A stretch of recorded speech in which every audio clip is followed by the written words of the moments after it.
The 2025 NHL regular season is officially underway, and it is time to rank every NHL team's best player for this year.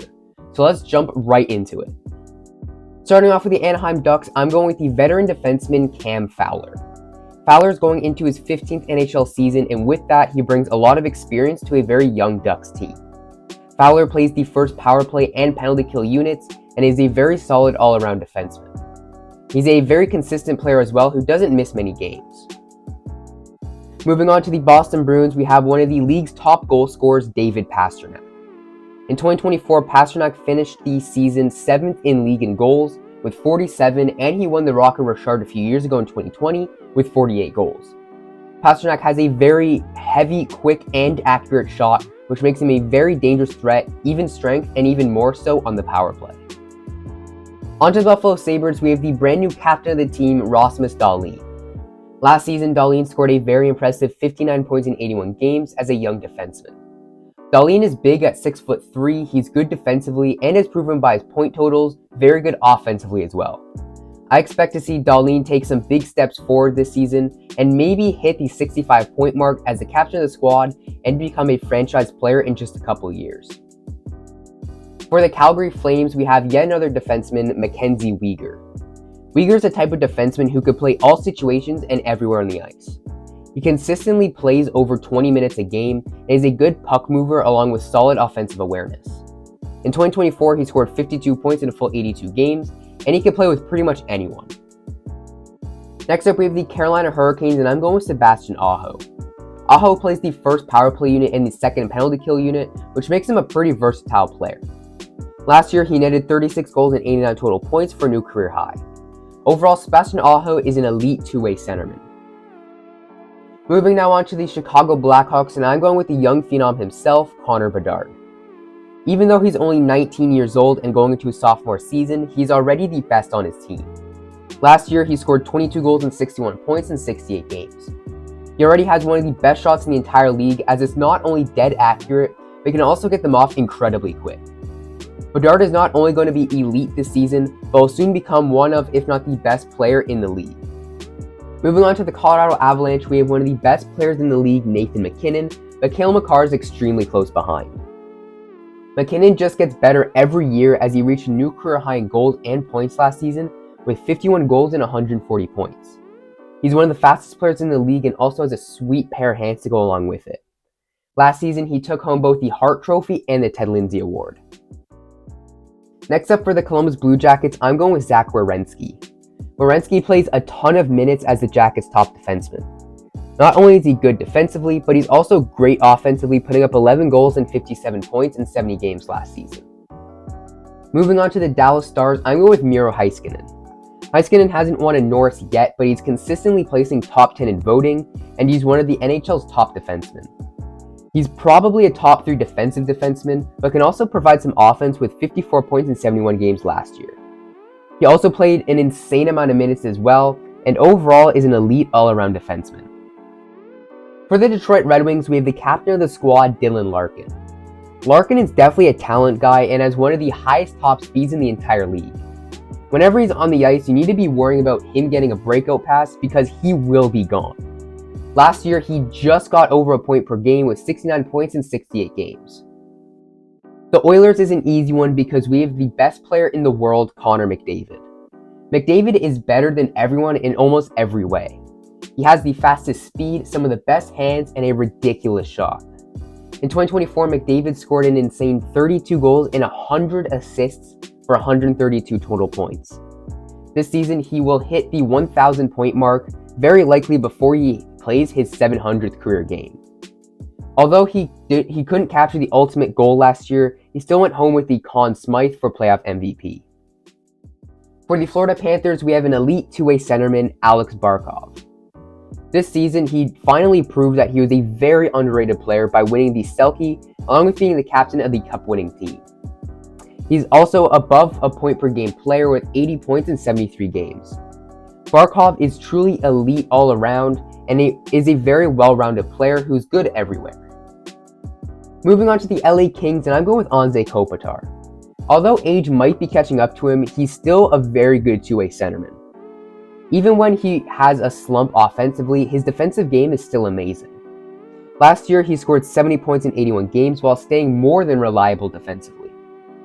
Even though he's regressing every year, I still expect him to have a great season. Moving on to the Minnesota Wild, we have Kirill Kaprizov. Kaprizov's biggest strength is his skating. He's a very fast skater and can make good plays at top speeds.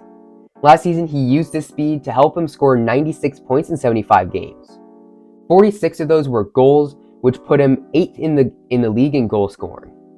Kaprizov is a rare type of offensive threat who consistently plays 20 minutes a game. Moving on to the Montreal Canadiens, I'm easily going with Nick Suzuki. Suzuki was just under a point per game this season with 77 points in a full 82 games, while staying amazing defensively. I expect Suzuki to be a front-runner for the Selke this year, and I hope he can get past that point per game mark for the first time in his career. Suzuki consistently plays over 20 minutes a game and is an extremely versatile player. Moving on to the Nashville Predators, my pick is Roman Josi, but Forsberg is close behind. Josi plays massive minutes as the captain of the Preds. He's a threat at either end of the ice, and he plays the power play and the penalty kill. He was over a point per game with 85 points in 82 games last year without sacrificing any defensive reliability. Last year, Josi finished second in Norris voting, and I expect a similar season from him again. For the New Jersey Devils, I'm going with Jack Hughes. Although he had a bit of an off year in 2024 with 74 points in 62 games, he will still become a franchise player for the Devils. His biggest strength is definitely his skating, as he has a good mix of speed and quickness and is able to make plays at top speeds. If he stays healthy this year, I 100% believe he can hit the 100-point mark this season.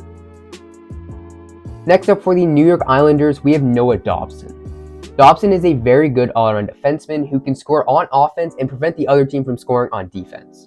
In 2024, he played huge minutes for the Islanders and scored 70 points in 79 games. Now moving on to the other New York team, the Rangers, we have Artemi Panarin. I always forget just how good Panarin is. In 2024, Panarin scored 49 goals and 120 points for 4th in points and 5th in goals. Panarin is an incredibly creative playmaker, which always makes him a dangerous threat. For the Ottawa Senators, I'm going with Tim Stützle. Although he had an off year by his standards, scoring 70 points in 75 games, we know he could be an elite offensive threat as he scored 90 points the season before. Stützle is an amazing playmaker with great skating and is overall a very talented young centerman. Moving on to the Philadelphia Flyers, we have Travis Konecny. Konecny is a very well-rounded offensive player. He has a solid shot, solid playmaking abilities, and solid skating. In 2024, he scored 68 points in 76 games for a new career high in goals and points. As he enters his prime, I only expect him to get better this year. Now onto the Pittsburgh Penguins, we have the best player of the past decade, Sidney Crosby. Age just doesn't seem to catch up to Sid, as he remains one of the most consistent players of all time. Throughout his over 1,200 NHL games, he's never gone a season under a point per game. In 2024, he continued to be elite as he scored 94 points as a 37-year-old. He has some of the best hockey IQ in the league, along with a lethal backhander. For the San Jose Sharks, I'm going with William Eklund, but I was seriously considering giving it to Celebrini already. Eklund scored 45 points in 80 games in 2024 and possesses lots of offensive skills. Although he's not the fastest, he still has great skating with his edge work and quickness. For the Seattle Kraken, I'm going with Vince Dunn, but Adam Larson is a close second. Dunn, despite being a defenseman, definitely puts offense first and plays on the power play for the Kraken. In 2024, he scored 46 points in 59 games and is a very solid puck mover. Next up are the St. Louis Blues, and I'm going with Robert Thomas. Thomas is an excellent two-way centerman who plays amazingly on both sides of the ice. Thomas is very close to entering his prime of his career, so expect some pretty sizable jumps in performance this year. In 2024, he scored 86 points in a full 82 games while being great defensively. For the Tampa Bay Lightning, we have one of the best players in the league, Nikita Kucherov. In 2024, he brought home the Art Ross with 144 points and 44 goals. He's an amazing shooter and passer, which makes him a massive threat all the time. He becomes perhaps the best player in the league on the power play, and he scored 13 power play goals in 2024. Next up are the Toronto Maple Leafs, and we have the league's best goal scorer, Austin Matthews. In 2024, he won his third career Rocket Richard with a career high of 69 goals as a 27-year-old, so I would say this is the last season he should progress. I don't expect much progression, but I definitely expect something similar to last year. Matthews scored almost all his goals using his incredible shot, which has deadly accuracy. For the newest NHL franchise, the Utah Hockey Club, I'm going with one of the most underrated players in the NHL, Clayton Keller. In 2024, Keller scored just under a point per game with 76 points in 78 games. He has hit the point per game mark the year before, and as he enters his prime this year, I expect him to hit it again. Keller has good skating and excellent offensive hockey sense, which makes him a dangerous offensive threat. Next up are the Vancouver Canucks, and I'm going with JT Miller. Miller is a very versatile and all-around forward who has a good balance of size and skill. In 2024, he scored 37 goals and 103 points in 81 games for the Canucks. He also plays 20 minutes a game pretty consistently, which makes him a very useful asset to any team. For the Las Vegas Golden Knights, I'm going with Jack Eichel. When healthy, Eichel is an elite centerman who can rack up points. Last year, despite only playing 63 games, scored 68 points. The only issue with Eichel is that he has failed to play over 70 games in a season since 2019. However, if he manages to stay healthy this year, he will be a problem for his opponents. For the Washington Capitals, I'm still going with Alex Ovechkin. Although he is on the decline, he might still make NHL history this season by passing Gretzky in all-time goals. Obviously, Ovechkin is a dedicated goal scorer, and that's pretty much all that his job consists of. He has a pretty crazy one-timer and can lay some big hits. Last year, he scored 31 goals and 65 points in 79 games. And last but not least are the Winnipeg Jets, and I'm going with Josh Morrissey. Morrissey is a very solid and underrated two-way defenseman who can play lots of minutes. In 2024, he played a pretty crazy 24 minutes a game and scored 69 points in 81 games. He specializes in offense as he plays the first power play unit, but he can also play some defense really well when needed. And that does it. Do you agree with my list? Comment down below. If you like this video, you should go check out my video from last year. That's it for this one, and I'll see you guys next time.